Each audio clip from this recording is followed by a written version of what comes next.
व्रत विधि उपाय में सभी लोगों का स्वागत करती हूँ। दोस्तों आज ना मैं शेयर करने वाली हूँ कि मेरा शाम का रूटीन। तो देखिए शाम हो चुकी है और बहुत ही सुंदर लग रहा था बाहर देखने में के लिए।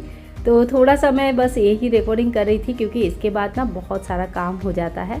और अब चलिए, शाम का जो रूटीन होता है ना मेरा बिल्कुल सिंपल सादा होता है, एकदम से सिंपल होता है, जो कि मैं डेली कंटिन्यू कर पाऊँ। तो बहुत ज़्यादा कुछ नहीं करती हूँ। सबसे पहले तो दूध गर्म कर लेती हूँ। आज थोड़ा सा लेट हो गया है, संध्या आरती होने के कम से कम 10-15 मिनट पहले ही मैं जो है ठाकुर जी को दूध पिला देती हूँ। तो आज थोड़ी सी लेट हो गई, बाहर देख रही थी, आसमान देख रही थी। तो चलो कोई नहीं, अब जो है ना दूध गर्म करके ठाकुर जी को दूध देंगे और बाद में क्या करेंगे, यही दूध को और भी दूध के साथ मिक्स करके फिर बच्चों को दे देंगे। तो इसी तरह से जो है ना हमारा जो शाम का पूजा है वो शुरू होता है। शाम का पूजा में मैं बहुत ज़्यादा कुछ नहीं करती हूँ। और ये हमारे लड्डू गोपाल और राधा रानी बैठे हैं, इनको दूध का भोग लगाऊंगी। और ये जो सवेरे धूप बत्ती सब जलाया था ना, और देखो जैसे ही मैंने दूध का भोग रखा तुरंत लाइट चली गई थी और उसके बाद आ भी गई थी, बस 1-2 सेकंड के लिए लाइट चली गई थी। तो ये जो धूप बत्ती और ये सारी चीज़ें हैं ना, ये मैं अभी एक बार साफ़ कर लूँगी। दिया मैं सुबह शाम 2 बार साफ़ नहीं करती हूँ। जो सवेरे मैंने धो के दिया लगाया है उसी में ही शाम को भी दिया लगाती हूँ। और एक जो दूध है ना, दूध का भोग एक मंदिर में लगा देती हूँ और एक लड्डू गोपाल जी को लगाती हूँ। तो ठाकुर जी को इस तरह से ही मैं भोग लगाती हूँ। हमेशा से ही आप लोगों ने, जो भी मेरा पुराना व्यूअर्स है उनको पता है, उन्होंने देखा है, कई सालों से देखा है कि ठाकुर जी को मैं इसी तरह से भोग लगाती हूँ। और चलिए अब जो है ना ये जो धूप बत्ती है और ये सारी चीज़ें मैं साफ़ कर लेती हूँ। तो छोटा सा मैं डस्टबिन जैसा रखती हूँ, डस्टबिन नहीं कह सकते, भगवान का डस्टबिन है वो, उसमें धूप बत्ती भस्म वगैरह ये सब रहता है। वो सब इकट्ठा एक बार बाद में मैं कहीं फेंक देती हूँ, डाल देती हूँ या मिट्टी में डाल देती हूँ। और यहाँ पे चलो तिल का तेल का दीपक मैं जलाती हूँ। और नॉर्मली जो डेली का होता है वो तिल का तेल का ही रहता है।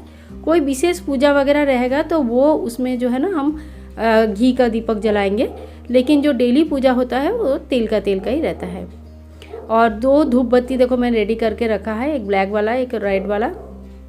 तो एक तुलसी में लगाती हूँ धूप बत्ती और एक मंदिर में दिखाने के बाद गोपाल जी को लगाती हूँ। तो और 3 बत्ती क्यों है, आप लोग बहुत लोग पूछेंगे कि 3 बत्ती किस लिए है। तो एक बत्ती मेरा यहाँ पे मंदिर में मैं लगाती हूँ, धूप बत्ती से ही आरती कर लेती हूँ। धूप मैं मंदिर में पहले रोज़ लगाती थी, ऐसा कोई प्रॉब्लम नहीं है, लेकिन स्टिल मुझे लगता है कि बिल्कुल वाइट मंदिर है तो धूप मैं यहाँ पे दिखाने के बाद जो गोपाल जी के सामने मैं धूप लगा देती हूँ। यहाँ ओपन है तो यहाँ पे बहुत ज़्यादा प्रॉब्लम नहीं है, लेकिन वाइट मंदिर हो सकता है कि बहुत ज़्यादा देर तक धूप चलने से, क्योंकि मैं सुबह शाम हमेशा धूप लगाती हूँ, आप लोगों ने देखा होगा, तो उससे ख़राब हो सकती है। अब जो है ना तुलसी में, चलो यहाँ पे गोपाल जी को भी एक आरती, हमने यहाँ पे छोटा सा आरती उनका भी कर लेती हूँ मैं, गोपाल जी और राधा रानी की। क्योंकि हमारे जो गोपाल जी है ना, मैं उनकी बड़ी ख़ास पूजा करती हूँ। उनके भोग लगाना, मतलब आप लोगों को पता होगा, जिनके पास गोपाल जी है उनको पता होगा कि जिनके पास भी गोपाल जी होते हैं उनके लिए ख़ास ही रहता है पूजा। अब ये जो एक छोटा सा मैंने लिया था, इसको क्या कहते हैं मुझे नहीं पता, लेकिन आप लोगों को पता होगा तो कमेंट करके ज़रूर बताना। ये मेरे बड़े काम की चीज़ है। बाहर बहुत हवा चलती है, तुलसी में दिया लगाना बहुत मुश्किल होता था। बस दिया लगाती थी, हवा चलती थी, बहुत दिक्कत होती थी। मैंने कई सारे दिया भी लिया, नहीं हो पाया। तो ये मैंने अल्टीमेटली हस्बैंड ने सजेस्ट किया तो मैंने यही लिया। तो ये मेरा अभी बहुत ही काम का चीज़ है, कई दिनों से मैं यूज़ कर रही हूँ, तो बहुत अच्छा है। छोटे छोटे यहाँ पे तुलसी के पौधे आए हुए हैं। और ये देखिए मैंने नया क्या ले लिया, एक तुलसी के जो तुलसी पॉट होता है ना, तुलसी मंच, वो ले लिया। अभी तक स्थापना नहीं हुई है। कई सारे पॉट मैं और भी लेके आई हूँ, यहाँ पे सब रखे हुए हैं। तो पेड़ पौधे जो है ना, आते ही तुरंत नहीं लगाती हूँ, कम से कम 2-4-5 दिन यहीं पे ऐसे ही रहेगा। उसके बाद जैसे ही वो धीरे धीरे एडजस्ट हो जाता है तब मैं लगाती हूँ। और एक तुलसी भी लेके आई हूँ, श्याम तुलसी लेके आई हूँ मैं, बड़े बड़े पत्ते, बहुत सुंदर है, लेकिन थोड़ा सा धूप के वजह से ना मुरझाई सी है। तो इसी बात का बस एडजस्ट करने के लिए 2-4 दिन सेम मिट्टी में मैं रहने देती हूँ। तो इसी तरह से मेरा शाम का पूजा हो जाता है। अब शंख ध्वनि घंटा ध्वनि करके थोड़ा सा इनका पूजा कर लेते हैं। शाम को घंटा बजाना बहुत अच्छा रहता है, घर में नेगेटिव एनर्जी चली जाती है। और साथ में आप थोड़ी सी शंख ध्वनि भी जरूर कर दें।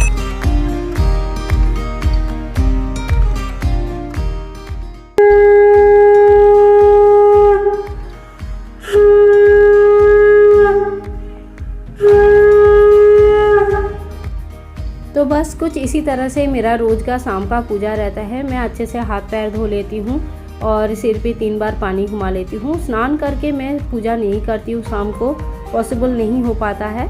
और ठाकुर जी को थोड़ा सा भोग लगाना, तुलसी में धूप दीप करना, मंदिर में धूप दीप करना, और सैटरडे के दिन थोड़ा सा मैं अलग से पूजा करती हूँ, शाम को रोज़ नहीं कर पाती हूँ। तो रोज़ का पूजा ऐसे ही रहता है। आई होप आप लोगों को आज का वीडियो अच्छा लगा है, और अगर अच्छा लगा तो please like share and comment, channel को सब्सक्राइब करना बिल्कुल ना भूलें। मिलते हैं नेक्स्ट वीडियो में, तब तक के लिए सभी लोगों को हरे कृष्णा, राधे राधे।